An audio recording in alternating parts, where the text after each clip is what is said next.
একটু মনে সমস্যা। আচ্ছা যাক, আমরা ধরে নিচ্ছি যে আপনারা কিছুটা বুঝেছেন। মানে কিছুটা বুঝে পরের স্টেপে যাওয়া। আমি পার্সোনালি একটা পড়ালেখার স্টাইল পছন্দ করি। আমি একসময় ভিরেট্রামের ক্লাস নিয়েছিলাম। ভিরেট্রামে কয়েকটা স্টেজ বানাইছিলাম আমরা। হ্যাঁ, বিভিন্ন স্টেজ থাকে। প্রথম স্টেপ, দ্বিতীয়, তৃতীয়, চতুর্থ। হ্যাঁ, তো এই স্টেজ গুলাতে এক এক স্টেজে এক এক ধরনের পারফরমেন্স থাকে। তো মেডিসিন গুলাকে আমরা যদি এইভাবে শিখতে পারি তাহলে খুবই ভালো হয়ে যায়। কিন্তু আসলে এগুলা অনেক তো চিন্তা ভাবনা করে তারপর সাজাতে হয়। তো অতটা সময় পাওয়া যায় না। বলবো না যে মেধা নাই, মেধা হয়তো বা আছে, আল্লাহ কিছুটা তো দিয়েছে, সেটাকে আমরা করতে পারি। কিন্তু এই সময়ের কারণে, সময় আর এনার্জি এই দুইটার খুব অভাব। এই দুইটার কারণেই আসলে পেরে ওঠা হয় না। তো ওই অনুযায়ী যদি চলতে পারি তাহলে আপনারা অনেক অনেক জায়গায় অনেক দূর যেতে পারবেন। হোমিওপ্যাথি কিন্তু আমরা যেভাবে চিন্তা করছি সেরকম না, আমরা যেভাবে ম্যাথমেটিকে পড়তেছি বিষয়টা কিন্তু এরকম না। এর বাহিরেও কিছু একটা জিনিস। আপনারা হয়তো অনেকেই আমার সাথে একমত হবেন না, তোর এত ঝামেলা করার দরকার কি, জেনারেলিটিস পড়বো, ফিজিক্যাল জেনারেল, হ্যাঁ, গনেরিয়ার লক্ষণ দেখলাম, মেডোরি নাম দিলাম, তারপরে সিফিলিসের লক্ষণ দেখলাম, সিফিলি নাম দিলাম, এই স্টাইলে করব, কিন্তু আসলে হয়ে ওঠে না। একটা সময় হয়তো হতো, কিন্তু ধীরে ধীরে রিসার্চ যখন বেশি হচ্ছে, আপনার ম্যাথমেটিক্যাল গুলো সমৃদ্ধ হচ্ছে। একটা সময় ফেয়ার বিটের মধ্যে দুটো মাত্র মেডিসিন ছিল কেন্টের জামানায়। প্রথমে তো একটাই ছিল, ফেয়ার বিট্রেট অফ বিং এর মধ্যে হায়াসোনাস ছিল, পরে লাইসিন যোগ হয়েছে, এখন 17টা মেডিসিন যুক্ত হয়ে গেছে। তাহলে কিভাবে সম্ভব একটা মেডিসিনের একটা রুব্রিক্স কে কেন্দ্র করে, একটা লক্ষণকে কেন্দ্র করে আগানো? বরং হোমিওপ্যাথি আসলে একটা লক্ষণ সমষ্টি। হ্যাঁ, অনেকগুলো লক্ষণ, সেটা ফিজিক্যাল জেনারেল হতে পারে, মাইন্ড হতে পারে, এটা হচ্ছে আপনার বিবেচনা অনুযায়ী, আপনার জ্ঞান অনুযায়ী আপনি সেটাকে কালেক্ট করে যখন প্রেসক্রাইব করবেন তখন ডেফিনেটলি হবে। এখন দেখেন, আমাদের আজকেই এক স্যার আসছেন আমাদের কলেজের। উনি এসে আমাকে বলতেছেন যে স্যার, আপনার একটু হেল্প দরকার। বলেন কি? সাধারণত হোমিও কলেজের টিচারদের আমি কখনোই দেখিনি, প্রথম আমি দেখলাম যে কেউ, না এর আগেও একবার দেখেছি, কেউ একজন এসে, তারপর একজন বড় ডাক্তার সে এসে বলতেছে যে আমি এই জায়গাটায় আটকে গেছি বা আমার এটা দরকার। তো এখন ওনার কেস টেকিং অনুযায়ী তো আমি ট্রিটমেন্ট করতে পারতেছি না। তো আমি আমার মতন করে বিভিন্ন ভাবে জিজ্ঞাসা করলাম, তো যেটুকু বুঝলাম যে রিলিজিয়াস অ্যাফেকশনের টু মাচ অকুপাইড উইথ, এটা একটা পাইলাম। খুব সিক্রেটিভ পেশেন্ট পাইলাম। যে আর বেশি তথ্য উনি দিচ্ছেন না, কারণ উনি ওই যে মডালিটিস মানে হ্রাস বৃদ্ধি, খাওয়ার ইচ্ছা টিচ্ছা, এগুলা আসলে আমার কাছে খুবই ওর্থলেস। আমি ওই বিষয়গুলোকে একদম প্রায়োরিটি দিই না, শুনিও। মানে আমি শুনি রোগীর কাছ থেকে, শুনি না, শুনি কেন শুনি? আমি যদি না শুনি রোগী বলবে যে এই আবার কিসের homeo doctor. Maximum homeo doctor তো এটাই জিজ্ঞাসা করে, কি খেতে ভালো লাগে, কি খেতে ভালো লাগে না। তো আমি সেগুলো শুনি। তো ওনার সাথে আমি মিলায় কোনোভাবে আনতে পারলাম না। এবার উনি করতে করতে উনি বলতেছেন যে ওনার যে ব্যাক পেনটা আছে, মানে যেটা তার চিফ কমপ্লেন, যেটার কারণে সে মানে ফেলিওর, মানে এত, সে মোটামুটি 2-3 মাস ধরে মেডিসিনটা বিভিন্ন মেডিসিন দিচ্ছে, কিন্তু কোথাও কোনো কাজ হচ্ছে না। মেয়েটার বয়স 30-এর মতো। তো উনি আমাকে বললেন যে ব্যাক পেনটা স্যার শুধু বারে হচ্ছে 3টা থেকে 4টা পর্যন্ত। বলছে যে আপনি এটা নিয়ে একটু দেখেন না প্লিজ। তা আমি ভাবলাম যে আসলে উনি কোনো তথ্যই দিতে পারছেন না। তখন আমি ওই ব্যাক পেইন অ্যাগ্রাভেশনের মধ্যে যে 3টা থেকে 4টার মধ্যে গেলাম, যে টোটালিটি করে ফেললাম। মানে ওইদিকে নিয়েছিলাম রিলিজিয়াস অ্যাফেকশনে, তারপরে নিলাম হচ্ছে কি বললাম, সিক্রেটিভ, তারপরে নিলাম হচ্ছে, যদি এইভাবে কেস্টিং করিই না, আমার এটা নীতিতেই নাই, এটা হলো রুব্রিক্স নিয়ে নিয়ে কেস টেকিং করা। আর উনি বললেন যে ব্যাক পেনটা বারে হচ্ছে বিকাল, এই ভোর রাত 3টা থেকে 4টা, একদম বলছে 3টা থেকে 4টার মধ্যে তার এই ব্যথাটা হয়, তারপর আবার দেখা যাচ্ছে ধীরে ধীরে ঠিক হয়ে গেল। তো আমি সুন্দর করে 3টা থেকে 4টা নিয়ে নিলাম, মেডিসিন আসলো নার্স ভূমিকা। এখন তার যদি স্টেটমেন্ট এবং রোগীর কথোপকথন যদি ঠিক থাকে, ডেফিনেটলি নার্স ভূমিকাতে সে উপকার পাবে। এবং যদি নার্স ভূমিকা যদি সিমিলিমাম হয়ে যায়, তখন দেখবেন যে নার্স ভূমিকার যে ফাস্টিডিয়াসনেস, নার্স ভূমিকার যে আরো যে বিষয়গুলো আছে, অ্যাম্বিশন ইনক্রিজ, হ্যান ত্যান, এই সবগুলা দেখবেন যে মিলে গেছে। তো আপনি যেদিক দিয়ে মিলেন, কান টানলেও মাথা আসবে, চুল টানলেও মাথা আসবে, নাক টানলেও আসবে, আপনি যেদিক দিয়ে টানেন। হ্যাঁ, এখন মূল ইয়েটা হলো যে আপনি কিভাবে মেডিসিনটাকে বুঝতে পারছেন, আপনার আন্ডারস্ট্যান্ডিংটা কি হচ্ছে, সেটাই হলো মুখ্য বিষয়। তা আমরা চাই যে আপনাদের মেডিসিনের সব অ্যাঙ্গেলের আন্ডারস্ট্যান্ডিংটা আসে। আমি এই কারণে অনেক অনেক কথা অনেক অনেক অ্যাঙ্গেলে বলি। আজকে আপনার শুনতে ভালো লাগবে না, বুঝতে ভালো লাগবে না, কিন্তু একদিন পরে মাথায় ঢুকবে। আমারও 2014 সালে সঞ্জয় সেগাল কি পড়াইছিল সেই জিনিস এখন আমার মনে হয়, ওহো, এই জিনিস তো সে আগেই বলেছিল, তখন তো আমি এটা মাথায় আনিনি। এটা আসেই খাতা দেখতে যে এটা পড়াইছিল, মা এটা তো এত এরকম হয়। তো এই জন্য নোটগুলা করবেন এবং মানে এই চর্চাগুলা চালু রাখবেন। চর্চা চালু না, ভালো লাগতেছে না, পারবো না, এটা আমার দ্বারা হবে না, এই কথা যে বললেন তার কিন্তু আসলে ডিপ লেভেলে হোমিওপ্যাথি হবে না, সুপারফিশিয়াল লেভেলে হোমিওপ্যাথি হবে। তার জন্য বেটার হলো ধন্বন্তরিত বই কিনে নেন, একটা করে রোগের নাম দেখবেন, ওষুধ দিয়ে দিবেন, মানে অ্যাটলিস্ট তো 60% উপকার পাবেন, এত কষ্ট করার দরকার হবে না। তো আজকে আমি মেডোনিনাম নিয়ে যে আলোচনাটা করব সেটা একটু ডিপ লেভেলের। আমি খুবই দুঃখিত যারা নতুন আছেন তাদের কাছেও সরি, কারণ এই মেডোরিনামটা বুঝতে গেলে আধ্যাত্মিকতা বা এই জিনিসটা না বুঝলে হয় না। আমি খুব অল্প পড়াবো আজকে, পড়াবোই না, অন্যদিনের মতন এত জিনিস আপনাদের মাথায় দেবো না, কিন্তু এই ফিলিংসটা আপনাদের মধ্যে নিতে হবে। এটা একদম মরফতের লাইনের একটা জিনিস, আমি আপনাদেরকে বোঝাতে চাই, একটু মন দিয়ে শুনবেন। বুঝতে না পারলে বলবেন যে স্যার বুঝতে পারলাম না, আমি আবার ওই কথাটা আবার বলবো, আর আরেকভাবে বলার চেষ্টা করবো, কিন্তু আমার কথা হলো এই জিনিসটা বুঝে সামনের দিকে আগান। দেখেন, ভারতের একজন প্রখ্যাত ডাক্তার আছেন ফারুক জে মাস্টার। হ্যাঁ, ডক্টর ফারুক জে মাস্টার। তার বেশ অনেকগুলো বই আছে, তার মধ্যে মোটা মোটা সব বই, এক একটা বইয়ের অনেক দাম। আমি অনেক আগে একটা বই কালেকশন করেছিলাম, বইটা পড়াই হয়নি, একদম ওইভাবে রাখা আছে। তো যাক, পড়ার জন্য বইটা খুললাম, খুলে টুলে ফারুক জে মাস্টার, আমরা আমরা আমি করি কি, ম্যাথমেটিকা যখন পড়ি সেখানকার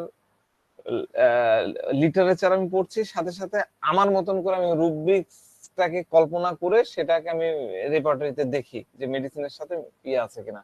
তো ফারুক জি মেস্টারের ওই বর্ণনা থেকে মেডোরিনামকে তিনি ক্লাসিফিকেশন করেছেন। মেডোরিনামের 3টা বৈশিষ্ট্য তিনি ওখানে বলেছেন। 3টা বৈশিষ্ট্য, কয়টা? 3টা বৈশিষ্ট্য। একটা হচ্ছে মিস্ট্রিসিজম। মিস্ট্রিসিজম আমি লিখে দিলাম, mysticism, sensitive nature, sensitive nature and to natural object, sensitive nature and to, sensitive to nature and natural object, এটা পড়তে হবে এভাবে, sensitive to nature and natural object.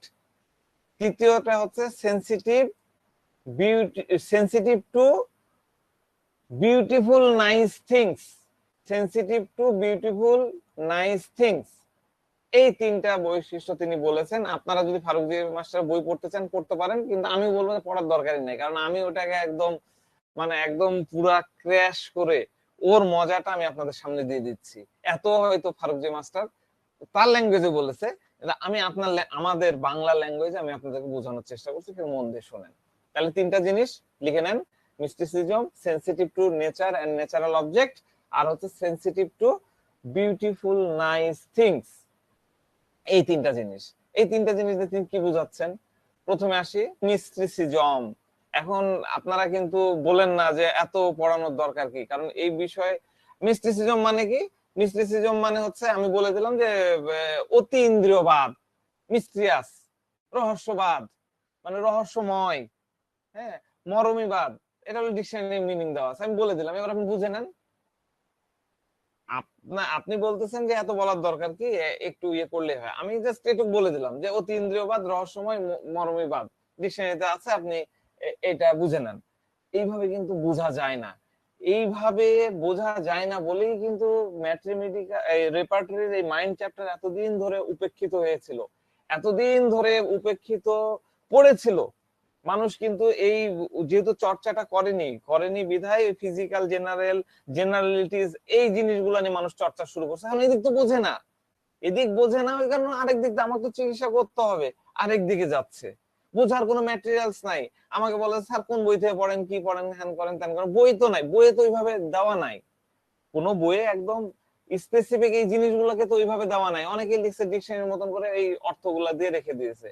কিন্তু আমাদের শ্রদ্ধেয় our great master doctor M L Sehgal আমাদেরকে এই শিক্ষাটা দিয়েছে, এই শিক্ষাটা দিয়েছে যে how to read, how to understand the rubrics, সেটা তিনি দিয়েছেন। একটা বেলেডোনা নিয়ে তিনি 7 খণ্ডের মতন এরকম একটা মোটা বই, আমার এখানে কোথায় জানা আছে, এইরকম একটা মোটা বই তিনি লিখে ফেলেছেন, শুধুমাত্র বেলেডোনা নেই। How it possible. অথচ বেলেডোনাকে আমরা আজীবন, বেলেডোনাকে আমরা কি বলি, অ্যাকিউট মেডিসিন। বেলেডোনাকে আমরা কি বলি, এটা ওরকম না, হঠাৎ আসছে হঠাৎ যাচ্ছে, দিয়ে দাও। কিন্তু এটা যে একটা ডিপ অ্যাক্টিভ মেডিসিন, এটা যে একটা পলিক্রেস্ট, তার ভাষ্য অনুযায়ী, এবং আমরাও দেখেছি আসলেই তো তাই, বেলেডোনা ভালো করতে পারে না এমন কোন রোগ নাই, সবই ভালো করতে পারে। আমরা খালি দেওয়ার সিস্টেমটা জানতাম না, এই কারণে আমরা বেলেডোনাকে ইউজ করতে পারিনি। তো তার পন্থা অনুযায়ী আমার এই পুরো লেকচার, আমার যে শিক্ষা দীক্ষা, সবকিছু কিন্তু তাকে অনুসরণ করি। তার এবং তার ফলোয়ার, তার যারা শিষ্য, তাদেরকে ফলো করে কিন্তু আমি এই লেকচার গুলো দিই, আমার এই বক্তব্যগুলো বুঝি। আমার একটা উদ্দেশ্য যে আপনারা এটা নিয়ে চর্চা করেন, চর্চা করে অ্যাপ্লাই করেন, করে সেখান থেকে আপনারা রেজাল্ট নেন, নিয়ে আমাকে জানান, আমরা আরো সমৃদ্ধ হব। তো যাক, মিস্টিসিজম মানে যদি ডিকশনারিতে দেখি তাহলে পেলাম রহস্যবাদ, মিস্ট্রিয়াস। আমরা বিটিভিতে একটা ইয়ে হতো, মিস্ট্রিয়াস আইল্যান্ড, আপনারা দেখেছেন কিনা, ড্রামা সিরিজ আমরা রেগুলার দেখতাম। মিস্ট্রিয়াস আইল্যান্ড, একটা দ্বীপে কিছু লোককে রেখে দেওয়া হয়, ওখানে একজন সায়েন্টিস্ট তাদের উপরে গবেষণা করে, বিভিন্ন জায়গায় সিসি ক্যামেরা লাগায় রাখে, সেখান থেকে সে দেখে বিভিন্ন ধরনের বিপদ দেয় আপদ দেয়, সেগুলাতে ইয়ে করে। এরকম আপনারা যারা একটু বয়স্ক আছেন, যারা টিভি দেখেছেন, তারা জানেন এটা সম্ভবত 92-94 সালের দিকে হতো, মিস্টিরিয়াস আইল্যান্ড। সেখান থেকে আসছে মিস্ট্রিসিজম। তাই মিস্ট্রিসিজমটা কি, মিস্ট্রিসিজমের মানেটা কি? মিস্ট্রিসিজমের ডিকশনারি আরো মানে আছে, সেটা হলো মন ও ইন্দ্রিয় নিরপেক্ষ ভাবে, মানে ইন্দ্রিয় দ্বারা প্রভাবিত না হয়ে, হ্যাঁ, মন ও ইন্দ্রিয় নিরপেক্ষ ভাবে ধ্যান বা আধ্যাত্মিক অন্তর্দৃষ্টির মাধ্যমে ঈশ্বর জ্ঞান, আল্লাহর প্রতি জ্ঞান ও প্রকৃত সত্য লাভ করা যায়। এটা ডিকশনারি খুবই কঠিন, এটা বললে আমি বুঝাই না দিলে আমার ভাষায় আপনারা বুঝতেই পারবেন না, এত কঠিন। এই ডিকশনারিতে লেখা আছে এইভাবে, আপনি বাংলা ডিকশনারি দেখেন এই কথাই লেখা আছে, আপনি বাংলা একাডেমির ডিকশনারিতে দেখেন এই কথাই লেখা আছে যে মন ও ইন্দ্রিয় নিরপেক্ষ ভাবে ধ্যান বা আধ্যাত্মিক অন্তর্দৃষ্টির মাধ্যমে ঈশ্বর জ্ঞান ও প্রকৃত সত্য লাভ করা। প্রকৃত সত্য লাভ করা, প্রকৃত সত্য লাভ করা করে বলে বিশ্বাস, প্রকৃত সত্য লাভ করে বলে বিশ্বাস, এবং এত বিষয়ক শিক্ষা, এই সংশ্লিষ্ট শিক্ষা, এত কঠিন বাংলা, এটাতে আমি আমার ইয়াতে চর্চা করব কিভাবে? তো এটা একটা বেসিক্যালি আধ্যাত্মিক অনুশীলন, আধ্যাত্মিক চর্চা, যেটা সরাসরি আল্লাহর সাথে জড়িত, ঈশ্বরের সাথে জড়িত, ভগবানের সাথে জড়িত, সংশ্লিষ্ট। ঠিক আছে, আধ্যাত্মিক সত্তা, আলটিমেট রিয়েলিটি, আধ্যাত্মিক সত্তা, আধ্যাত্মিক সত্য, চিরন্তন সত্য। আলটিমেট রিয়েলিটির বাংলা কি? চিরন্তন সত্য। হ্যাঁ, এটা উপলব্ধি করা। এটা কিভাবে উপলব্ধি করতে হয়? মেডিটেশনের মাধ্যমে, ধ্যানের মাধ্যমে। মেডিটেশন মানে আবার ওই যে কোয়ান্টাম মেডিটেশন মনে করেন না। আমাদের রাসূলুল্লাহ যে কাজ করেছেন, হেরা গুহায় যে ধ্যান করেছেন, আমাদের ইব্রাহিম, আমাদের মুসলিম জাতির পিতা ইব্রাহিম আলাইহিস সালাম কি করেছেন? যাই দেখে প্রথমেই মনে করে যে এই, আমি আসতেছি গল্পগুলাতে, যাই দেখে সূর্য দেখতেছে মনে হয় এটাই আমাকে সৃষ্টি করেছে, তারপরে পানি দেখে, ঝর্ণা দেখে, সবকিছুতে সে মনে করে এটা আমার সৃষ্টি করে, তার উপাদান, তার আরাধনা করার চেষ্টা করে। ইব্রাহিম আলাইহিস সালামের কাহিনী আমরা যারা জানি তারা তো এটাই তো, আমি মনে হয় ভুল বলছি না। তো এই যে মেডিটেশন, এই মেডিটেশনটা করে, এই ধ্যানটা, মেডিটেশন এর বাংলা হলো ধ্যান, এই ধ্যানটা করে সেই সত্তাকে অনুভব করার জন্য। এটা হলো মিস্টিসিজম। আমি কিন্তু ডিকশনারি মিনিং বুঝাচ্ছি আপনাদেরকে, তারপর আমি আসবো প্র্যাকটিক্যাল মিনিং এ। তো ধ্যান, আধ্যাত্মিক অনুশীলন বা অন্য কোনো নির্দিষ্ট ধরনের ধর্মীয় কার্যকলাপ বা পদ্ধতির মাধ্যমে ঈশ্বরকে লাভ করা, ঈশ্বরের সান্নিধ্য অর্জন করা, তাকে দেখা বা সরাসরি তার সাথে যোগাযোগ করা, এইরকম একটা বিশ্বাস বা পদ্ধতি হলো মিস্টিসিজম। বুঝতে পারছেন? সরাসরি এমন একটা পন্থা, আপনি মনে হচ্ছে যে আমার সাথে সরাসরি কানেকশন হয়ে গেছে আল্লাহর, সরাসরি কানেকশন হয়েছে ভগবানের, ঈশ্বরের, এইরকম একটা প্রচেষ্টা করা, ঈশ্বরের নৈকট্য লাভের প্রচেষ্টা করা, ঈশ্বরের কাছে যাওয়ার প্রচেষ্টা করা। ঠিক আছে, তো এইরকম মনোভাব থেকে বেসিক্যালি তৈরি। তো এটা গেল এতক্ষণ ডিকশনারি মিনিং। ইয়েতে সায়েন্স কি বলতেছে, বা আমরা আমাদের সাইকোলজি এটার ডেফিনেশনটা কি দিচ্ছে, সাইকোলজি। সাইকোলজি কি? মনোবিজ্ঞান। মনোবিজ্ঞান কি বলছে? মনোবিজ্ঞান বলছে যে ব্যক্তির ডেলুশন বা ড্রিমি কনফিউশন, এটা স্বপ্ন ঘোর, স্বপ্নের ঘোর, হ্যাঁ, এর কারণে এমন একটা কনফিউজিং চিন্তা তৈরি হয়, কনফিউশন তৈরি হয় মনের মধ্যে একটা। কনফিউজিং তো বোঝেন? কনফিউজিং বুঝি না, এখানে কনফিউজিং বুঝেন না এরকম কেউ আছেন? তাহলে আমি কনফিউজিং বুঝাবো, না হলে কনফিউজিং নিয়ে আমি বুঝাতে যাব না। কনফিউজিং ওয়ার্ডটা বোঝেন না এরকম কেউ আছেন? থাকলে হাত তোলেন। আমি ধরে নিলাম কেউ নাই, সবাই বুঝেন কনফিউজিং আছেন। কনফিউজিং বুঝি না, আচ্ছা। কনফিউজিং মানে হচ্ছে, ধরেন আচ্ছা, আমি আমি বলতেছি, আরেকজন বলেন তো দেখি কনফিউজিংটা কি?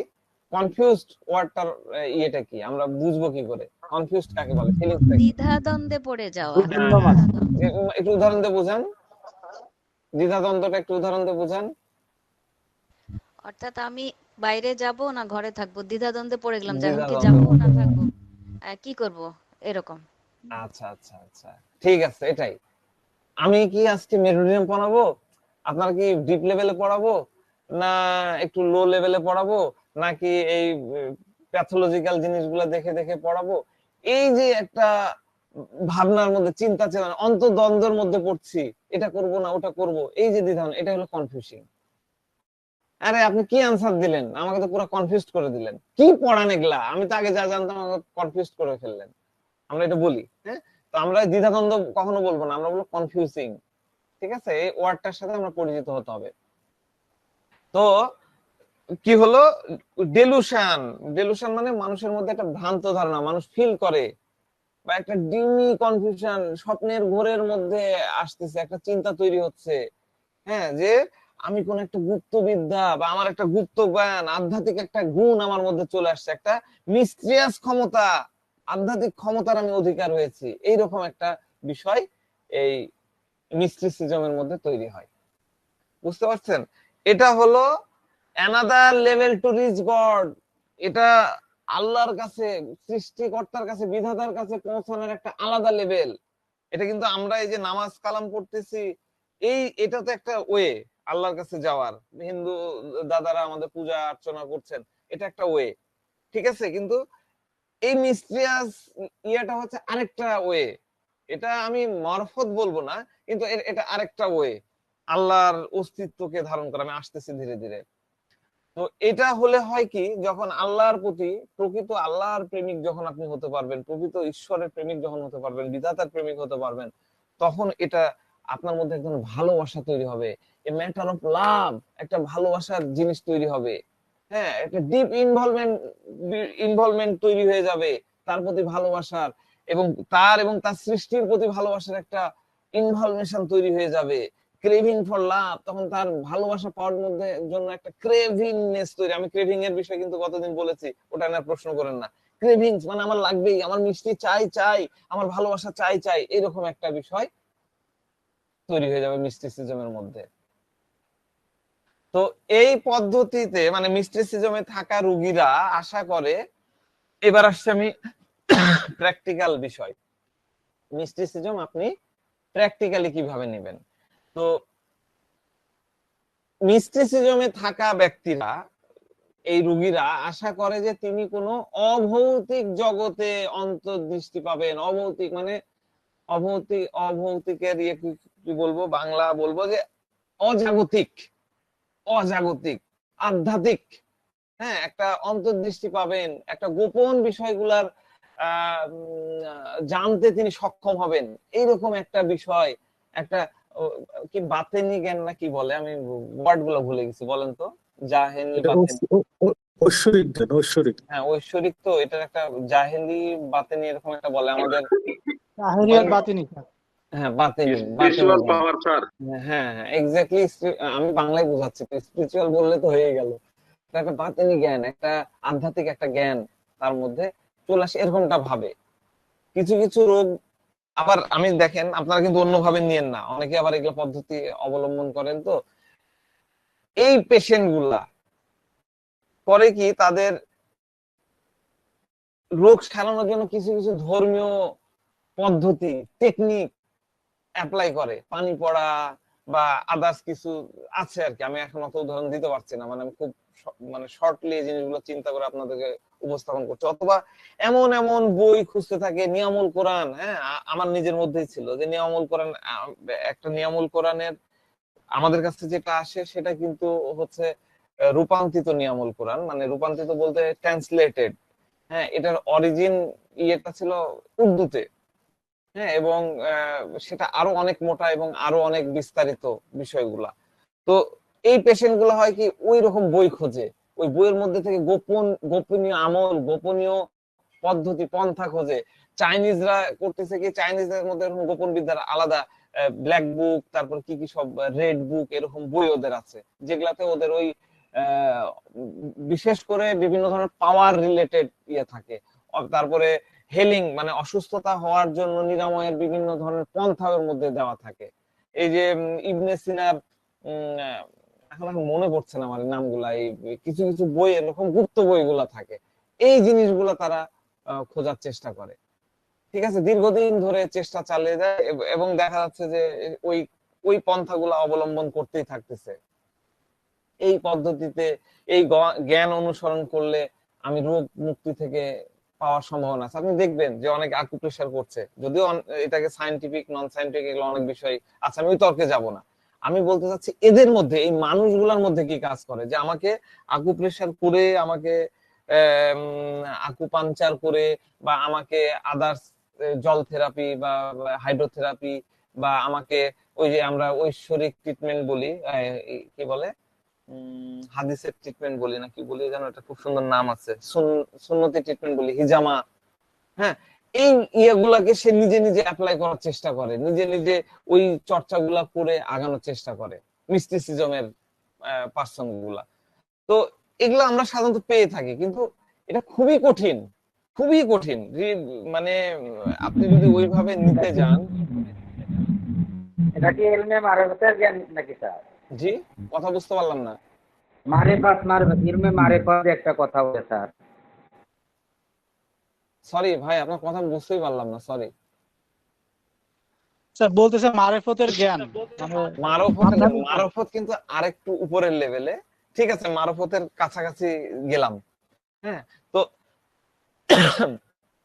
একজন রোগীর মধ্যে থেকে এই মিস্টিসিজমের ফিল, মানে তার মধ্যে যে আছে, আপনি বুঝে ফেলবেন, এটা কিন্তু খুবই কঠিন, রিয়েলি ভেরি ডিফিকাল্ট। রোগী এসে এগুলো আপনার সাথে শেয়ারও করবে না, মরফতের লোক তো আপনার বলবেনই না। আমরা হয়তো মরফতের যারা চর্চা করে, আমাদের মাজারের এলাকায় যারা থাকে, তাদেরকে হয়তো দেখলে, তাদের বেশভূষা দেখলে আমরা হয়তো কিছুটা আইডিয়া করি, কিন্তু একজন জেন্টলম্যান তার মধ্যেও কিন্তু মিস্টিসিজম আছে, সেটা কিন্তু আপনি বুঝতে পারবেন না, অনেক কঠিন।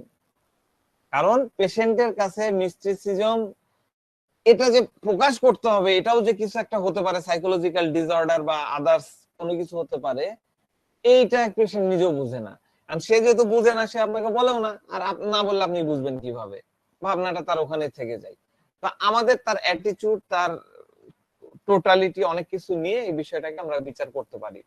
তো মিস্টিসিজমে কি ঘটে, মিস্টিসিজমে কি ঘটে এটা একটু ভালো করে বোঝার চেষ্টা করেন। মিস্টিসিজম হচ্ছে, মানে আমি ডেফিনেশন গুলো বললাম, মিস্টিসিজমের অর্থগুলো নানান ভাবে বলার, বোঝানোর চেষ্টা করলাম। এক ভাই তো বলে দিলেন মারফতের লাইন, সেটাও ঠিক আছে, আমরা মোটামুটি একটা আইডিয়া নিতে পারলাম। কিন্তু এখন বুঝবো যে মিস্টিসিজমের ক্ষেত্রগুলোতে কি ঘটে। তো যখন আমরা কোনো একটা রিয়েল থট নিয়ে, কোনো একটা বিষয় নিয়ে, কোনো একটা জিনিস নিয়ে আমরা কথা বলি, ধরেন যে আমি যদি সে কোনো যুদ্ধের কথা বলি, ধরেন যে ইসরায়েল এখন আমাদের ফিলিস্তিনের উপরে আগ্রাসন চালাচ্ছে, একটা মানে কি বলবো, একটা যুদ্ধ, ওয়ান কাইন্ড অফ যুদ্ধ, গণহত্যা চালাচ্ছে। তো এই কথাগুলো যখন আপনি বলছেন, আমাদের অনেকের মনের মধ্যে কিন্তু সেই বর্বরতা, নৃশংসতা, তারপরে ওই ছোট বাচ্চার মুখে রক্তের দাগ, ময়লার দাগ, মাথা ফাটার এই চিত্রগুলা চলে আসছে, তাই না? তো এরকম যদি আমি একটা ফুলের কথা বলি, আপনি রজনীগন্ধার কথা বললাম, আপনার চোখের সামনে কিন্তু একটা সাদা ফুলের স্টিক, তার গন্ধ, এটা কিন্তু আমাদের মাথার মধ্যে একটা সেন্স চলে আসছে, বা আমাদের অর্গান সেটাকে উপলব্ধি করার চেষ্টা করছে, তাই না? আমি যদি হাতির কথা বলি, আমি হাতির কথা বললাম, দেখেন আপনাদের সবারই মাথার মধ্যে কিন্তু হাতির চিত্র চলে আসলো, একটা বড় সুর থাকবে, চারটা পা থাকবে, তাই না? তো রিয়েল থিঙ্কের কথাগুলো এরকমই হয়। তো একটা আমাদের সৃষ্টিটা কিভাবে হচ্ছে, আমরা কিভাবে তৈরি হচ্ছে, আমাদের তৈরি হচ্ছে একটা ভ্রূণ থেকে। ছোট্ট একটা ভ্রূণ আমাদের বাবার স্পাম, মায়ের আম, ও ডিম্বাণু, এই দুইটা থেকে এগ দুইটা মিলায় একটা ভ্রূণ তৈরি করছে, তাই না? ভ্রূণ ধীরে ধীরে বিকশিত হয়ে বড় হয়ে আমরা তো হলাম, হয়ে কি হলো, আমরা বড় হয়ে ওঠার পরে এই যে আমরা আহ বিভিন্ন পরিবেশে যাচ্ছি, বিভিন্ন পরিবেশে স্কুল, কলেজ, মাদ্রাসা, তারপরে পাড়া প্রতিবেশীর সাথে মিশতেছি, বিভিন্ন জায়গায় যেখানে যেখানে যাচ্ছে সেখান থেকে আমরা জ্ঞান লাভ করতেছি। আমাদের প্রথমে আমি বললাম আমাদের ইব্রাহিম আলাইহিস সালাম কি করেছেন, প্রথমে এদের সূর্য দেখে, সূর্য দেখে বাপরে, প্রথমে চাঁদ দেখে, চাঁদ দেখে মনে করে বাবা এই তো চাঁদ, এটাই মনে হয় অনেক আলো দিচ্ছে, এটাই আমার সৃষ্টিকর্তা, তার উপাসনা করতে হবে। তারপর সূর্য, এরকম থাকে। এরকম কিন্তু প্রত্যেক মানুষেরই, ছোট বাচ্চা থেকে শুরু করে ধীরে ধীরে তার মধ্যে কিন্তু এই জ্ঞানগুলো পরিবেশ থেকে আসতে থাকে। আমরা ধরেন চাঁদ সূর্য আমাদের থেকে কত দূরে আছে, হ্যাঁ, এই এটা এটা আমাদের কি জ্ঞান? ধরেন এখান থেকে সূর্য আছে, সূর্য, চাঁদ আছে কাছে, তার থেকে আরো দূরে আছে সূর্য, এটা তো আমরা জানি আর কি, তাই না? তো এগুলা আসলে কি, এই জ্ঞানগুলো আমরা কোত্থেকে পেলাম? আমরা দেখলাম, তাই না? আমরা দেখলাম যে রাত্রের বেলা চাঁদ উঠতেছে, সেখান থেকে আলো আসতেছে, দিনের বেলা সূর্য উঠছে, সেখান থেকে সূর্যের আলো আসছে, সূর্যের আলোতে গেলে সকালবেলা যদি আমরা যাই একটু ভালো লাগে, মিষ্টি মিষ্টি লাগে। তারপরে যত আলোর তীব্রতা বাড়তে থাকে আমাদের মধ্যে তত গরম লাগে, খারাপ লাগে। হ্যাঁ, এরকম জ্ঞান কিন্তু আমরা নিচ্ছি, কিন্তু আমরা কিন্তু ফিল করছি না যে এই সূর্য চন্দ্রের যে এগুলা ছাড়াও, এই ফিজিক্যাল লেভেলের ইয়ে ছাড়াও, এই আলো দেওয়া, গরম দেওয়া, এই বিষয়গুলা ছাড়াও আমাদের আরো কিছু জিনিস আছে, আরো কিছু জিনিস কিন্তু ইম্প্যাক্ট ফেলে আমাদের বডির মধ্যে, ফেলে না? অনেক কিছু কিন্তু ইম্প্যাক্ট ফেলে। অমাবস্যা, কি বলে, অমাবস্যা আর পূর্ণিমা, অমাবস্যা পূর্ণিমা, এই বিষয়গুলো কিন্তু আমাদের ফিজিক্যাল বিষয়ের উপরে অনেক সিগনিফিকেন্ট, অনেক বেশি হয়। আমাদের দেখেন ম্যাথমেটিকায় সম্ভবত বরিকে অথবা আমাদের আবু বকর ডাক্তারের একটা রেপার্টরি আছে, সেখানে কিন্তু মুন ফেজ বলে একটা আলাদা চ্যাপ্টারই করে দিয়েছে। তার মানে কি, এগুলো সিগনিফিকেন্ট, এগুলো হচ্ছে আপনার কাজ করে। অমাবস্যা, পূর্ণিমা, এগুলো কিন্তু মানুষের ফিজিক্যাল বিষয়ের উপরে, মানুষের মেন্টালিটির উপরে কাজ করে, এগুলো সিগনিফিকেন্ট। হ্যাঁ, তো এই বিষয়গুলা, এই যে রিলেশন, মানে আমরা দেখতে পাচ্ছি ফিজিক্যাল লেভেলে চন্দ্র সূর্যের আলো উঠছে, ইয়ে করছে, দিন রাত, এটা দেখতে পাচ্ছি, কিন্তু যেটা দেখতে পাচ্ছি না সেটা হলো তার সাথে আমাদের রিলেশন, অমাবস্যা পূর্ণিমার সাথে আমাদের রিলেশন, সূর্যের সোলারের সাথে যে রিলেশন, সেই বিষয়গুলা কিন্তু আমরা দেখতে পাচ্ছি না। এই যে যখন এটা আমরা বুঝবো বা দেখবো, যারা বুঝে বা দেখে, এটাই হলো বেসিক্যালি মিস্টিসিজমের একটা আসপেক্ট, এটাই হলো মিস্টিসিজমের একটা অংশ। আমি কি বুঝাতে পারলাম? যেটা আমরা ফিজিক্যাল লেভেলে বুঝতে পারতেছি না, ফিজিক্যাল লেভেলে আমরা কানেক্ট করতে পারতেছি না, রিলেট করতে পারতেছি না, কিন্তু আমরা ফিল করতে পারতেছি। আমি যেমন কিছুদিন আগেই বললাম যে মেয়েদের মিনিস্ট্রেশনাল সার্কেল কিন্তু আপনার মুন ফেজের উপরে, মানে চন্দ্রের অমাবস্যা পূর্ণিমার উপরে নির্ভর করে। আমি আপনাদেরকে এটা বলতেছি, আজকে যারা আছেন সবাইকে বলতেছি, আপনার যে মেয়েদের আগে বলতো যে আমার মিনিস্ট্রেশনাল সার্কেল, মাসিকের চক্রটা সমানভাবে একই সময় হতো, একই রকম হতো, কিন্তু গত 1 বছর 2 বছর থেকে এটা 5 দিন আগে গেছে, 7 দিন আগে গেছে, বা পরে গেছে, বিলম্ব হচ্ছে, হ্যান হচ্ছে, ত্যান হচ্ছে। এই টাইপের মেয়েদেরকে আপনি বলবেন যতটা কম কাপড়ে সম্ভব আপনি কাপড়টা তুলে নেন, নিয়ে আপনি ছাদের উপরে যে চাঁদের আলো গায়ে লাগান, আপনি এটা বলবেন। হ্যাঁ, এই প্র্যাকটিসটা করাবেন, দেখবেন 5 মাস 6 মাসের পরে আপনি যদি মেডিকেশনও না দেন, ওনার কিন্তু ইমপ্রুভমেন্টটা আসবে। এটা এটা একদম প্রমাণিত সত্য আর কি, এটা এটা নিয়ে রিসার্চ হয়েছে, আমি চাইলে আপনাদেরকে সোর্স দিয়ে দিতে পারবো। তো এই যে এই বিষয়টা, এটা তো আপনি ফিজিক্যাল লেভেলে বুঝতে পারছেন না, এটা হলো একটা আধ্যাত্মিক লেভেলে আপনার বুঝতে পারছেন। তো এইটাকে আমরা বেসিক্যালি মিস্টিসিজম হিসাবে নিব, ঠিক আছে? আবার কি হয়, আপনি দেখবেন আপনার চেম্বারে অনেক পেশেন্ট আসবে, এসে এদের মেন্টালিটিটা ইয়ে থাকে যে আমরা মানব জাতি, আমরা সবাই এক। হ্যাঁ, আমার একজন পেশেন্ট ছিলেন, আমাদের স্যার মানব, উনি খুব সুন্দর একটা কথা বলতেন। ওটা কোরআনের আয়াতকে উনি বাংলায় ট্রান্সলেট করছেন, আমার এখন মনে পড়ছে না। মানব জাতি, আমি দেখি, আমি এটা জানতে পারলে, আমি মনে করতে পারলে আমি আপনাকে দিব। খুব সুন্দর একটা লাইন। তো ইনাদের ইয়ে কি, আমরা সবাই এক জাতি, এক জাতি, আল্লাহর সৃষ্টি, বিধাতার সৃষ্টি, সৃষ্টিকর্তার সৃষ্টি। আমাদের মধ্যে কোনো হিংসা বিভেদ থাকবে না, আমাদের মধ্যে কোনো জেলাসি থাকবে না, আমরা হেট্রেড মুক্ত থাকবো। এই ধরনের হায়ার থট, হায়ার থিঙ্কিং তাদের মধ্যে থাকবে। এটাও কিন্তু মিস্টিসিজমের অংশ। হ্যাঁ, এই মিস্টিসিজম, এই টাইপের মিস্টিসিজম কিন্তু মেডোরিনামের অংশ। এখন আপনি বলবেন যে এই গত 3 দিন ধরে পড়ালেন মেডোরিয়াম এত এক্সট্রিম লেভেলের খারাপ, এত বাজে, মহিলা সঙ্গ ছাড়া তার হয় না, 14 বার করে মাস্টারবেশন করতে হচ্ছে, এই করছে, ওই করছে, অ্যাডাল্টারাস হচ্ছে, 10 জনের সাথে রিলেশন করতেছে, তার এটা কি কথা শোনালেন? এটা তো একটা অ্যাসপেক্টের কথা বলতেছি, এটা একটা প্যাটার্ন, একটা ফ্যাসেটের কথা বলতেছি। মনে রাখবেন, মানে মেডোরিনামের মূল একটা জায়গা হচ্ছে এরা খুব সেনসিটিভ, এরা খুব সেনসিটিভ ইন্ডিভিজুয়াল, খুব সেনসিটিভ পারসন। এরা অনেক সেনসিটিভ পার্ট আমরা মেডোরিনামের মধ্যে পাই। আমি গতদিন আলোচনা করেছি, animals love for animals, animals love for animals, ঠিক আছে? এনিমেলস লাভ ফর, কি বলেছিলাম, animal love for her pets, তার পোষা প্রাণীর প্রতি লাভ থাকে। Animal loves for pet in children in, আরেকটা rubrics, animal loves for pet her children in. এত সেনসিটিভ। চিলড্রেন ইন, চিলড্রেন কি, চিলড্রেন কি, কারা চিলড্রেন? চিলড্রেন বলতে কি বুঝি? চিলড্রেন ইন বলা আছে, ইন চিলড্রেন, ইন চিলড্রেন মানে কি? ইন চিলড্রেন, ইন চিলড্রেনটা কি বলেন দেখি কেউ একজন। এর আগেও বলেছি, একটু অন্যভাবে বলেছি, কার মনে আছে? চিলড্রেন কি বলেন, একজন বলেন। কেউ বলছেন না। আচ্ছা, চিলড্রেন কি আমরা জানি বাচ্চা, তাই না? বাচ্চা, কোলাপান, তাই না? নাদান, বলেন। যে অন্যের সাহায্যে, যে অন্যের সাহায্যে, যে অন্যের সাহায্য নাই। আচ্ছা, যার টেক কেয়ার অন্যকে করতে হয়, যাকে, যার টেক কেয়ার অন্যকে করতে হয়, যার দায়িত্ব যার অন্যের উপর টেক থাকে। কেয়ার অন্যকে, এটা একটা অ্যাসপেক্ট। চিলড্রেনের নেচারটা কি? ইন চিলড্রেন, ইন চিলড্রেন মানে কি জানেন? ইন চিলড্রেন মানে হচ্ছে চিলড্রেনের কোনো কোনো আপনি কোনো বাইন্ডিং এর মধ্যে ফেলতে পারবেন না, বাউন্ডেশন নাই, কোনো বাধা নাই, কোনো রেসপন্সিবিলিটি সেন্স নাই। চিলড্রেনের মধ্যে কোনো রেসপন্সিবিলিটি সেন্স নাই, অন্যদের থেকে কোনো প্রত্যাশা নাই, নিজের প্রতিও কোনো প্রত্যাশা নাই। যে যে যেটা দিবে সে দিবে, হয়তো জেদ করছে চকলেট দাও, কিন্তু দিলেও দিল, না দিলেও নাই, ওটা কোনো ইয়া না।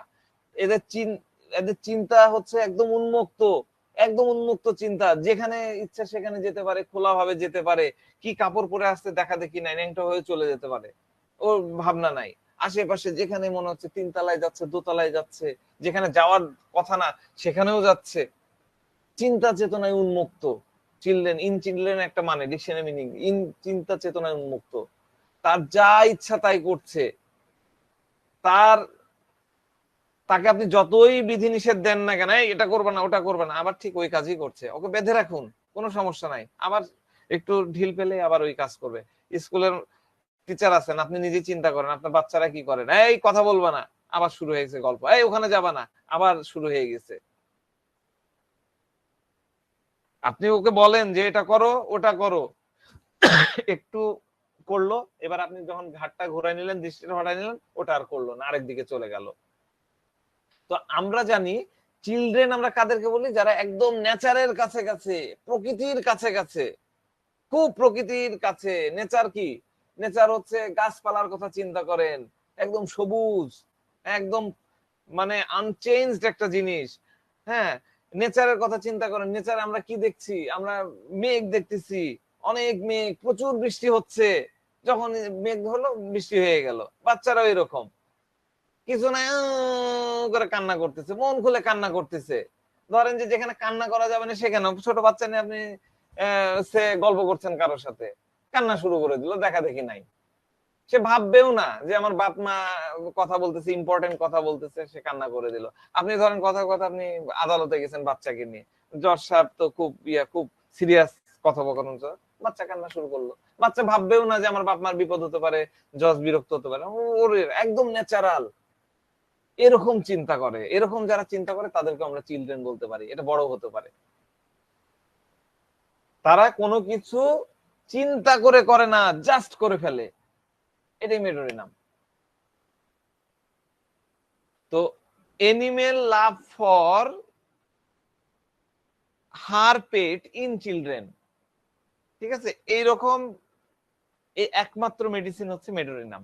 মেডোরিনামের মধ্যে আমরা দেখতে পাই খুব ন্যাচারাল পারসন, খুব লিবারেট পারসন, এদের মধ্যে অনেক বেশি ডিজায়ার থাকে, অনেক বেশি আকাঙ্ক্ষা থাকে। ডিজায়ার আমি পড়াইছিলাম, ডিজায়ার ওয়ান, ডিজায়ার ক্রেভস, পার্থক্য আমি বলেছিলাম। খুব বেশি ডিজায়ার থাকে। কি থাকে? আমাদের রুব্রিক্স আছে, express oneself, express oneself, desire to express oneself, express, desire to express oneself, desire to express oneself. রুব্রিক্সটা হলো এক্সপ্রেসিং ওয়ান সেলফ, কিন্তু আমরা যদি বলি যে desire to express oneself, no problem, আমরা এই রুব্রিক্সটাকে এভাবে ইয়ে করতে পারি। তার ডিজায়ারকে সে সংযত রাখতে পারে না, ইমোশনটাকে সে হ্যান্ডেল করতে পারে না, ইমোশনটাকে সে কন্ট্রোল করতে পারে না। তার যেটা ইমোশন যেভাবে চাচ্ছে সেভাবে হতে দেয়, সেভাবেই হতে দেয়। তার মধ্যে আছে এটা, এই রুব্রিক্সটা আপনাদেরকে মেডোরিনাম বুঝতে গেলে মানে এটা আপনাকে 100% অনুভব করতে হবে, শিখতে হবে, বুঝতে হবে, তাহলে আপনি মেডোরিনাম ভুল করবেন না। সেটা হচ্ছে লাভ, লাভ পারভাসিটি সেক্সুয়াল। সেক্সুয়াল পারভাসিটি হতে পারে, পারভাসিটিও আসতে পারে। তো লাভ পারভাসিটি সেক্সুয়ালের সাথে তার রিলেটেড থাকে। আমি এই রুব্রিক্সটা ব্যাখ্যা করব, আমি একটু আলোচনা করে নিই। তো এখানে আছে লাভ, লাভ, লাভ কি? লাভের ব্যাখ্যাও দিয়েছিলাম, লাভ ভালোবাসা। লাভ, লাভ হচ্ছে মেডোরিনামের ক্ষেত্রে প্রথম জিনিস। তার মধ্যে তীব্র পরিমাণের লাভ থাকে, তীব্র পরিমাণের ভালোবাসার আকাঙ্ক্ষা থাকে।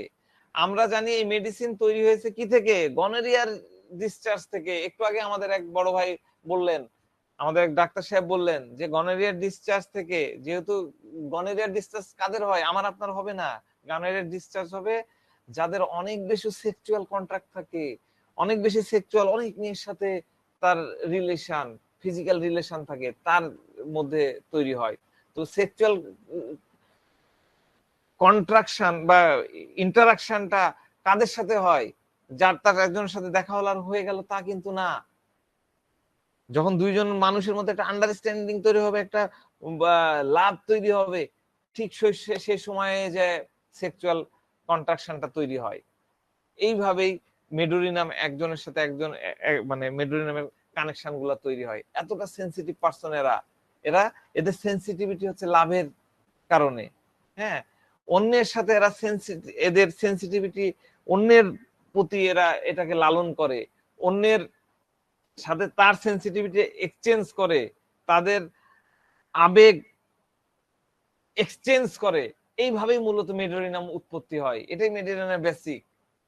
হ্যাঁ, এখানে লাভ থাকে, অন্য কারোর সাথে জুড়ে থাকা, বন্ডিং হওয়ার ডিজায়ার থাকে। মেডোরিনামের আমরা ডিপ্লোকক্কাইকে কি দেখেছি এরকম বন্ডিং হয়ে জুড়ে আছে, দেখে দুটো মনে হয়, তাই না? এদের বন্ডিং হওয়ার ডিজায়ার থাকে, আকাঙ্ক্ষা থাকে।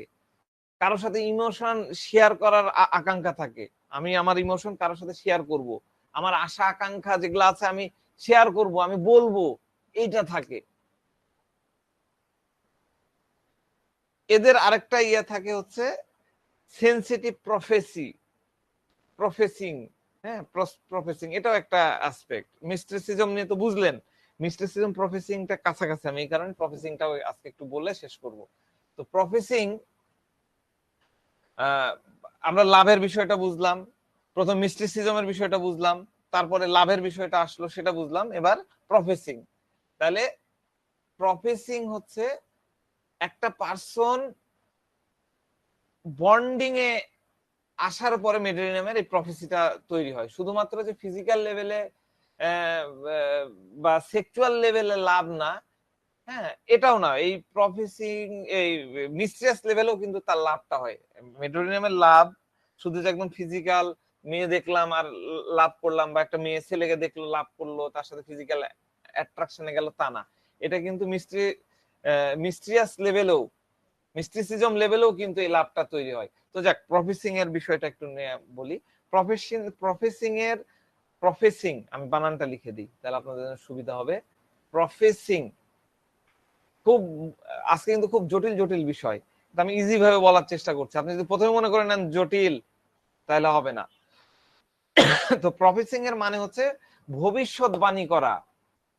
বাংলা মানে ভবিষ্যৎবাণী করা।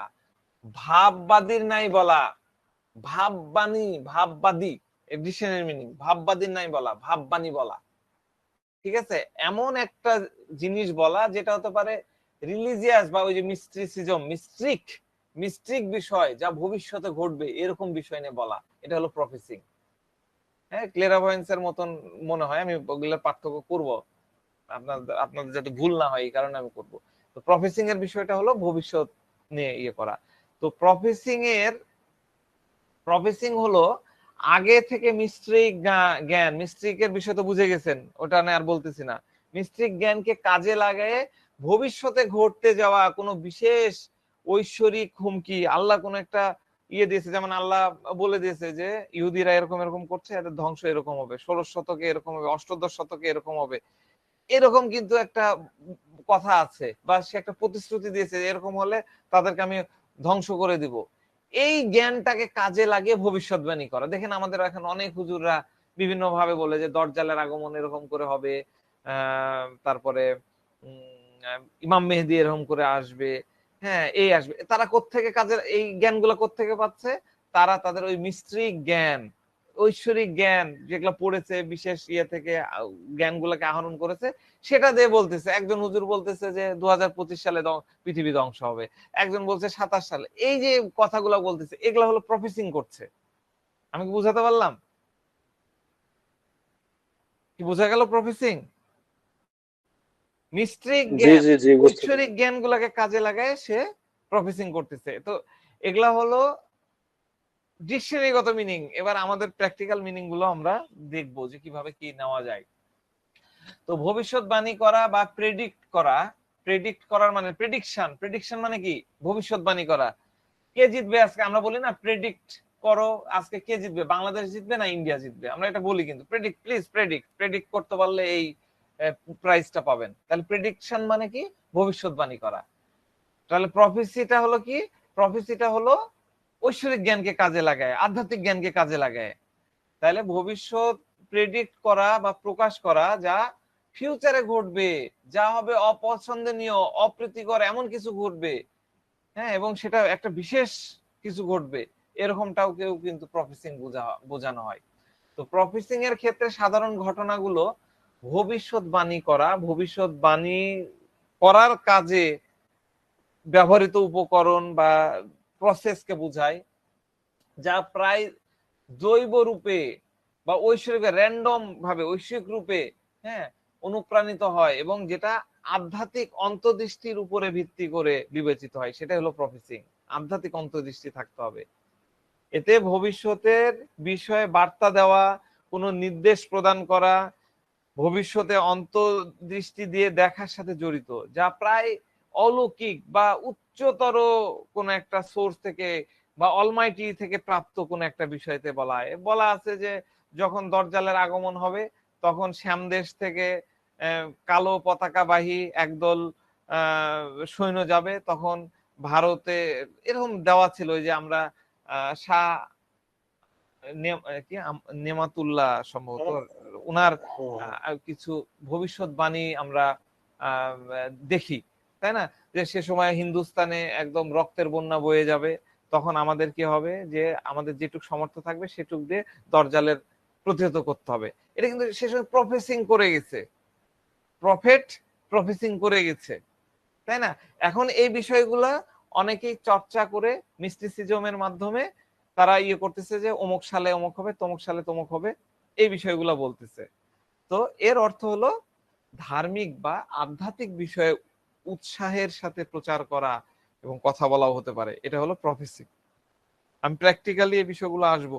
এর খুব কাছাকাছি একটা রুব্রিক্স হচ্ছে, আমি এর আগে বলেছিলাম ক্লিয়ারিভয়েন্স, খুবই কাছাকাছি, এটাও এরকম ভবিষ্যৎবাণী করা, ক্লিয়ারিভয়েন্স, এখানেও মেডো আছে। ক্লিয়ারিভয়েন্স পেয়েছেন? এই যে উপরের লাইনটা লিখে নেন, ক্লিয়ারিভয়েন্স। ক্লিয়ারিভয়েন্স আমি যখন ল্যাকেসিস পড়াইছিলাম তখন মনে বলেছিলাম, আপনাদের অনেকেরই মনে আছে। তো ক্লিয়ারিভয়েন্স,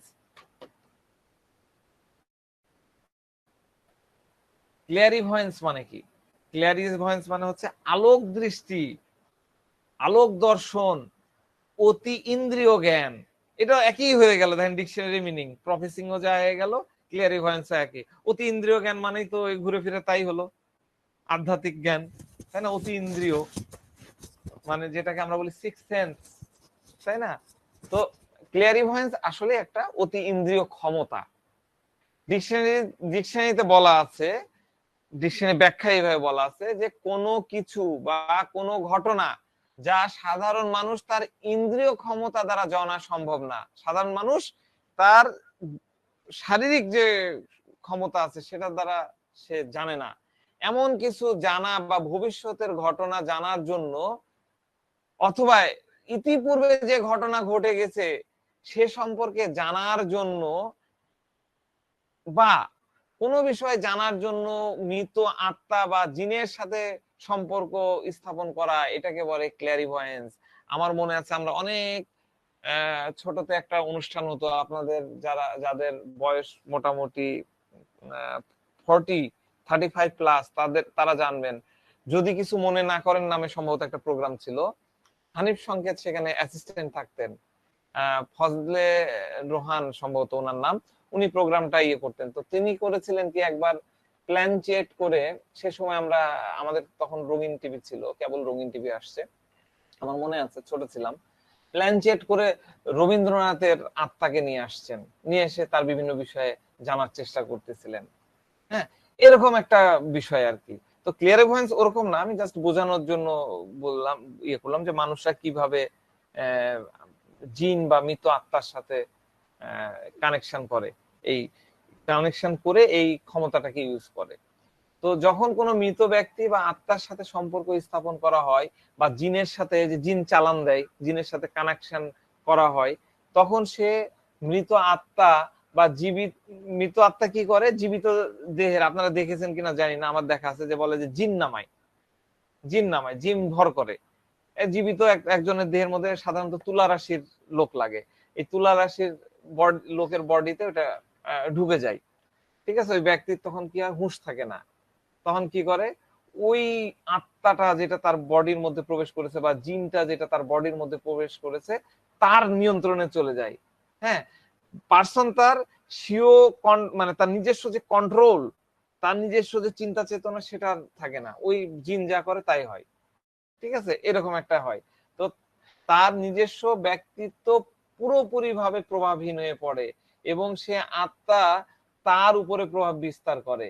এর মাধ্যমে সেই আত্মাকে তখন মানুষ কি করে, অনেক ধরনের কথা জিজ্ঞাসা করে, এই করো, ওই করো, এটা কি হয়েছে। সাধারণত ওই যে কোনো কিছু হারায় গেলে এরকম জিন করে, যে কোন জায়গায় হারালো, কি হয়েছে, এই তথ্যগুলা, এমন এমন তথ্যগুলা দেয়, যেটা ওই পার্সন যদি জিন তার ঘাড়ের মধ্যে না আসতো, বা আত্মা যদি তার মধ্যে না আসতো, তাহলে সে ওই তথ্যগুলা দিতে পারতো না। কিন্তু যখন জিন তার উপরে আসলো, তখন সে ওই তথ্যগুলা দিতে পারতেছে।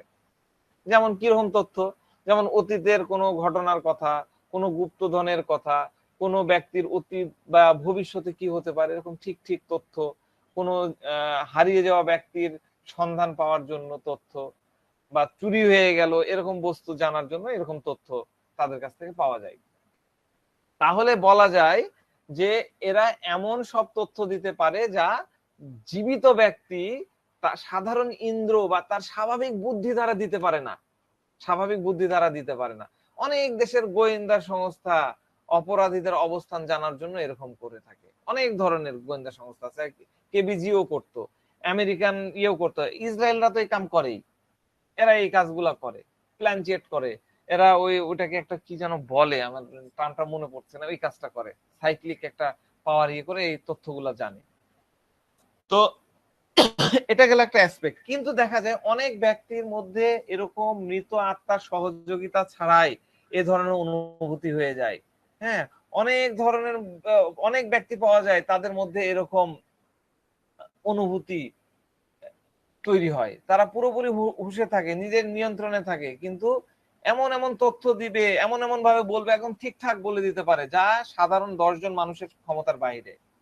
10 জন মানুষ এটা করতে পারবে না।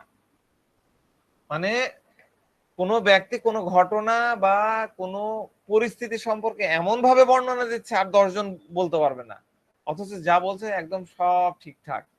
তাহলে বলা যায় এই ধরনের ব্যক্তিদের মানে এই ধরনের ব্যক্তি কোনো ঘটনা বা পরিস্থিতির ভিতরে যাওয়ার একটা গভীর ক্ষমতা থাকে। তবে এটা খুব ইম্পর্টেন্ট যে এই ক্ষমতা কোনো ষষ্ঠ ইন্দ্রিয় বা সিক্স সেন্স না, এটা অন্য একটা সিক্স সেন্স না, এটা একটা অন্য একটা ক্ষমতা।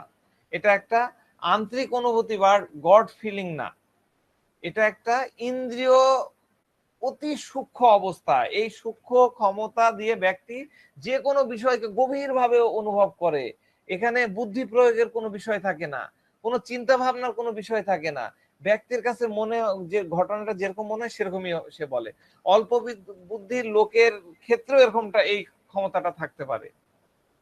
আমি বলেছিলাম যে ধরেন যে সাধারণ আমরা আমাদের ফ্যামিলির মধ্যে কি দেখি, একটা মা তার বাচ্চার সম্পর্কে সবকিছু জেনে যায়, আগে ভাগে জেনে যায় যে তার বাচ্চা ঠিক নাই, আমি অসুস্থ হয়ে গেছি, আমার কোনো একটা প্রবলেম হয়ে গেছে, আমার মা আরেকটা শহরে আছে, আরেকটা দেশে আছে, সে কিন্তু বুঝে যাচ্ছে যে আমার বাচ্চা, তার মনের মধ্যে একটা ধুকভুকানি তৈরি হয়ে যাচ্ছে, আমার বাচ্চা নিশ্চয়ই কিছু হয়ে গেছে, আমার বাচ্চার শরীর ভালো নাই। সে অন্যদেরকে বলছে যে খোঁজ নাও তো আমার বাবার কি হচ্ছে, আমার বেটার কি হচ্ছে। এই যে এই ক্ষমতাটা, এই ক্ষমতাটা কি, এটা মায়ের কিন্তু মায়ের একটা অতি ইন্দ্রিয় ক্ষমতা। এটাই হচ্ছে মায়ের ক্লিয়ারিভয়েন্স। অনেক আত্মীয় স্বজন পেরেশান হচ্ছে, অর্থ প্রবলেমে আছে, আপনি টাকা পাঠিয়ে দিলেন, পরে বলছে ভাই আপনি কি করে জানলেন যে আমার টাকার প্রয়োজন ছিল, আমি তো কাউকে এটা বলিনি, আপনার টাকাটা পাই আমি বিপদ থেকে উদ্ধার হয়ে গেছি। এটা কোত্থেকে হলো? ওই যে টাকা পাঠালো এটাও তার মধ্যে ক্লিয়ারিভয়েন্স ক্ষমতার কারণে হলো। বুকের ভিতরে একটা আনচান ভিড়ে যায়, ধীরে ধীরে তার কাছে ঘটনাটা স্পষ্ট হতে থাকে। শ্বশুর বাড়িতে মেয়ের উপরে অনেক নির্যাতন হচ্ছে, মায়ের মন হচ্ছে না, মা খেতে পারতেছে না, মায়ের বুকের মধ্যে ধুকপুক ধুকপুক করছে, কালকেই যেতে হবে, কালকে আমি বাচ্চার কাছে যাব, আমার মেয়ের কি হয়েছে আমাকে দেখে আসতে হবে। আমরা নাটক সিনেমা গুলাতে এগুলা দেখি, এগুলো হলো ক্লিয়ারিভয়েন্স। সে এমন ফ্যামিলিতে বিয়ে দিয়েছে যে ফ্যামিলিতে মানে শ্বশুর শাশুড়ি তার উপর নির্যাতন করার কোনো কথাই নাই, তারপরে তার মনের মধ্যে ইয়ে হচ্ছে। এই এই বিষয়টা হচ্ছে ক্লিয়ারিভয়েন্স। রুগী এসে বলবে যে ডাক্তার সাহেব আগামী সপ্তাহে আমি অসুস্থ হয়ে পড়বো, আপনি আমাকে ভালো করে দেখেন, আমার আজকে যদিও কোনো অসুস্থতার লক্ষণ নাই, হ্যাঁ, কিন্তু আমার মনের মধ্যে কেন জানি মনে হচ্ছে আমি সামনের দিন অসুস্থ হয়ে পড়বো, আমার মনের মধ্যে আনচান বোধ হচ্ছে। ক্লিয়ারিভয়েন্স। ঠিক আছে? তো এরকম অনেক অনেক ধরনের কথা বলে রুগীরা। ডাক্তার সাহেব আমার কাছে মনে হয় আপনি আমার এই ওষুধটা ঠিক হয়নি, হ্যাঁ, আপনি যে ওষুধটা দিলেন এটা মনে হয় ঠিক হলো না, আমার কাছে কেন জানি ওষুধ হাতে নিয়েছেন, আমার কেন জানি মনে হচ্ছে ওষুধ খেলে আমার বেড়ে যাবে, আমার ক্ষতি হয়ে যাবে, ডাক্তার সাহেব প্লিজ আমার ভেতর থেকে কেন জানি এরকম হচ্ছে, আমাকে একটু আরেকটু ভাবেন, আমার কথাগুলো আরেকবার একটু শোনেন। এটা কোত্থেকে আসছে? ওই ভেতরে ক্লিয়ারিভয়েন্স থেকে। ঠিক আছে? তাহলে জিস্ট হচ্ছে কি, তিনি ভবিষ্যৎবাণী করেন, এটা হলো প্রফেসিং, আধ্যাত্মিক ক্ষমতার দ্বারা এই হবে ওই হবে। আর এমন একটা দিব্য দৃষ্টি পেয়ে, একটা ভিতর থেকে আনচান পেয়ে যে ভবিষ্যতের সম্বন্ধে অনেক কিছু বলে দেন, সেটা হচ্ছে ক্লিয়ারিভয়েন্স। ঠিক আছে? প্রফেসিং আর ক্লিয়ারিভয়েন্স আমি একটু করে বললাম, আপনারা ভিডিওটা আবার দেখবেন, ভিডিও কিন্তু বেশি দিন থাকবে না, আমি বারবার বলে দিচ্ছি, ভিডিও কিন্তু ডিলিট হয়ে যাবে। ডেফিনেটলি আপনারা ভিডিওগুলো দেখে এটাকে ওকে করে ফেলবেন। বিষয়টা আরেকবার একবার দুবার করে শুনবেন, তাহলে বিষয়গুলো ক্লিয়ার হয়ে যাবে। আমি আজকে রুব্রিক্স নিয়ে আলোচনা করলাম, এরপরে আমরা কিভাবে মেডিসিনের মধ্যে রুব্রিক্স গুলাকে নেব মেডোর নেওয়ার মধ্যে, সেটা নিয়ে আলোচনা করব, সাথে থাকবেন। ঠিক আছে? আর চেষ্টা করেন তো 9:45 মধ্যে সবাই ঢুকতে। আর কারা কারা জয়েন্ট হচ্ছেন না একটু অনুরোধ করব, খোঁজ খবর নিয়ে আমাকে জানাবেন, কারো কোনো সমস্যা থাকলে আমি পার্সোনালি চেষ্টা করব সেটাকে